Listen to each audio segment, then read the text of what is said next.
The Satanic Mill by Otfried Preussler. The second year. 6. Horse trading. After Easter, they began to overhaul all the woodwork of the mill.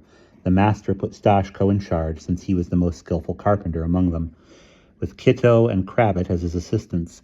They inspected everything that was made of wood, from the meal store to the roof, and where they found anything in need of repairs, a post that was about to break, a loose board, woodworm in the flooring, the three of them replaced it or repaired the damage. There was a lot of work to be done on the woodwork down by the mill race. The weir needed rebuilding, and they were to make a completely new water wheel, too.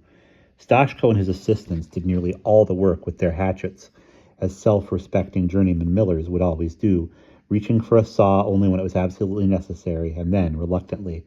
Krabbit was glad he had work that hardly allowed him time to think of anything else, that is to say, the singer of Schwarzkolumn. All the same, he found himself thinking of her quite often, and sometimes he was afraid the others would notice. Leishko was already suspicious, for one. One day he asked Krabbit what was the matter with him. "The matter?" asked Krabbit. "What do you mean?" "Well, these days you hardly listen when anyone speaks to you. I once knew a man who was in trouble over a girl. He was the same way." "And I once knew a man who could hear the grass growing," said Krabbit as casually as he could. "Or so he said, but it was just the straw crackling inside his head." Krabbit was working hard in the black school, and soon he knew as much of the secret arts as most of his fellow journeymen. Only Hanzo, Merton, and Michael were still ahead of him, especially Michael, who had been a star pupil ever since the new year, and had far outstripped all the others. The miller was obviously pleased with Krabbit's industry. He often praised him and encouraged him to keep it up. "I can tell that you'll go far," he said one Friday evening in May after the lesson.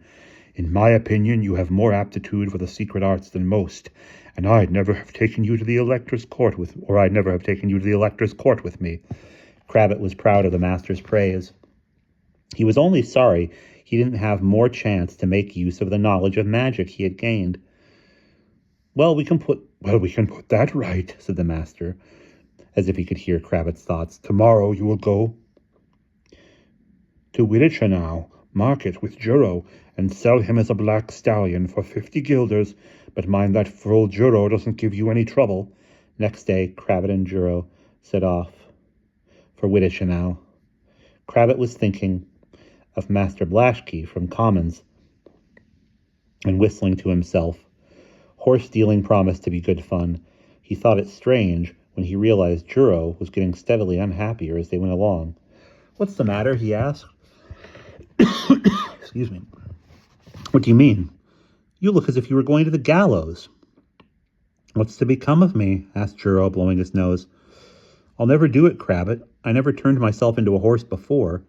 "It can't be all that different, Juro," said Krabbit. "I'll help you." "But what good will that do?" Juro had stopped and was looking at him sadly.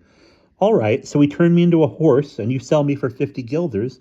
And that's that for you, Krabbit, but not for me. And why not? Simple. How do I change back from being a horse without your help? It's almost as if the master puts me into this fix to get rid of me." "Good gracious, what nonsense you do talk," said Krabbit. "No, I don't," said Juro. "I'll never do it. I'm far too stupid." He looked the picture of misery standing there hanging his head. "Well, suppose we change places," suggested Krabbit. "So long as the master gets his money, that's the main thing. He can't mind which of us sells which." Juro was delighted. "Would you really do a thing like that for me, Krabbit?" "Never mind that," said Krabbit. "Just promise not to tell anyone, and the rest of it should be easy." They went on their way, whistling until they saw the roofs of Wittichenau ahead. Then they turned off the road and went behind a barn. "This is a good spot," said Krabbit. "No one will see us here, and when I turn myself into a black horse. Now you know you mustn't sell me for less than 50 guilders, not on any account, and before you let me go, take the halter off me, or I'll have to stay a horse all my life, and I don't fancy the idea of that." "Never fear," said Juro. "I'll remember. Stupid I may be, but not that stupid." "Good," said Krabbit. "Don't forget then." Muttering a magic spell, he changed himself into a black horse with a magnificent saddle and bridle. "Just look at you!" cried Juro. "You should be on parade." The horse dealers in Wittichenau market opened their eyes and mouths wide and came running up when they saw the black stallion. "How much?" they asked. 50 guilders. Before long,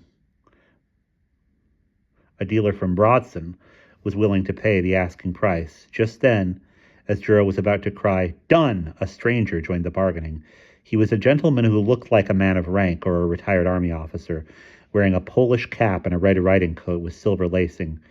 You're going to make a bad bargain there," he said to Juro in a hoarse voice. "Why, your stallion's worth far more than 50 guilders. I'll give you 100. The dealer from Botzen was furious. Why did this crack-brained fellow have to cross his path?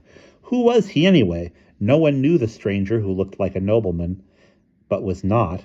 No one but Crabbit. Crabbit had recognized him at once by the patch over his left eye and by his voice. He blew out his nostrils and pranced back and forth.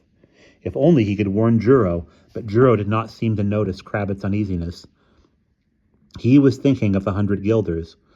"Why do you hesitate?" The stranger pressed him, and bringing out a purse, he tossed it to the young man. Juro bowed. "Thank you kindly, sir." Next moment, the stranger made a grab for the halter, tore it out of the bewildered Juro's hands, and with one leap he was on Crabbit's back, digging the spurs into his flanks so hard that the horse reared, whinnying. "Stop, sir, stop!" cried Juro. "The halter! You have to give me the halter!" "Certainly not," the stranger burst out laughing. And then even Juro recognized him. Bringing his riding whip down hard on Crabbit, the master cried, "Get up there!" And taking no more notice of Juro, he shot away. Poor Crabbit. The master rode him hard all over the moor, over stock and stone, over hedges and ditches, through thorns and mire. "I'll teach you to disobey me," he cried. When Crabbit flagged, the miller cut him with the whip, driving the spurs in so deep that the young man felt as if red-hot nails were being driven into his flesh. Crabbit tried to shake the master off. He buckled, he tore at the bridle, he stopped dead. "Try it, go ahead, try it," shouted the master. "You won't throw me." Using his whip and spurs, he rode Crabbit out. One last attempt to throw off his rider failed, and Crabbit gave up the fight. His mane was dark with sweat, and there was foam at his mouth. His whole body was steaming, and he was trembling and wheezing. Blood flowed from his flanks. He could feel the warmth of it running down the inside of his thighs. "That's better," said the master. He collected Crabbit and then made him trot. A gallop to the right, a gallop to the left, back again at a gentle trot, a short way at a walking pace, and then they stopped. "You might have made it that easier for yourself." The master dismounted and untied the halter. "Now turn yourself back into a man." Crabbit changed back, but he was still covered with welts, cuts, wounds, and bruises. "That's the punishment for your disobedience. When I send you on an errand, you're to carry it out exactly as I told you and no other way. You won't get off so lightly another time, remember that." There could be no doubt that the master meant what he said. "And one more thing," he raised his voice a little. "No one's stopping you from getting your own back on Juro. There you are." He pressed his riding crop into the young man's hand. Then he turned to go, and after taking a few steps, he rose into the air as a hawk and soared swiftly away. Crabbit limped homeward. He had to stop every few steps he took. Leaden weights seemed to hang on his feet. Every bone in his body hurt. Every muscle was painful. When he reached the Wittich road, he let himself drop in the shadow of the nearest tree and rested. What would the girl from Schwarzkolm say if she could see him now? After a while, Juro came jogging along the road, very subdued, looking guilty. "Hey there, Juro," Crabbit called. The poor fellow was alarmed. "Is it really you, then?" "Yes," said Crabbit. "It's really me." Juro retreated a step, pointing to the riding crop with one hand and shielding his face with the other. "I suppose you're going to thrash me?" "I ought to," said Crabbit. "That's what the master expects me to do anyway." "Hurry up, then," said Juro. "I've deserved my beating, and I'll get it over with." Crabbit pushed the hair back from his forehead. "Would it make my own skin heal any faster, do you think?" "What about the master, though?" "He didn't order me to thrash you," said Crabbit. "It was just a suggestion. Come here and sit down beside me, Juro." "Very well," said Juro. He took something that looked like a piece of wood out of his pocket, and with it he drew a circle around the place where they were sitting. Then he drew 3 crosses and a pentagram within the circle. "What are you doing?" asked Crabbit. "Oh, nothing," said Juro evasively. "It's just to protect us against gnats and midges. I don't like to be bothered with them. Let's have a look at your back." So saying, he lifted Crabbit's shirt. "Dear me, the master gave you a bad time and no mistake." Whistling through his teeth, he searched his pockets. "I ought to have some ointment here. I always carry it with me. It's a recipe of my grandmother's. Would you like me to pour some of it on your Would you like me to put some on your back? If it'll do any good, said Crabbit. At least it can't do any harm, Juro assured him. Carefully, he rubbed the ointment into Crabbit's wounds. It was pleasantly cool and made the pain fade quickly. Crabbit felt as if he were growing a new skin. What a wonderful ointment, he cried in surprise. Ah, well, my granny, said Juro. My granny, now she was a clever woman. We're a very clever family, Crabbit, all but me. When I think that you might have had to stay a horse all your life because of my folly, he shuddered and closed his eyes. Stop that, Crabbit told him. We were lucky after all. They went peaceably home together, and when they were almost through the fen, just before they reached the mill, Juro began to limp. You'd better limp too, Crabbit. Why? We don't want the master to know about that ointment. We don't want anyone else at all to know. What about you? Asked Crabbit. Why are you limping? Because you gave me a thrashing, and don't you forget it. And that's the end of chapter 6.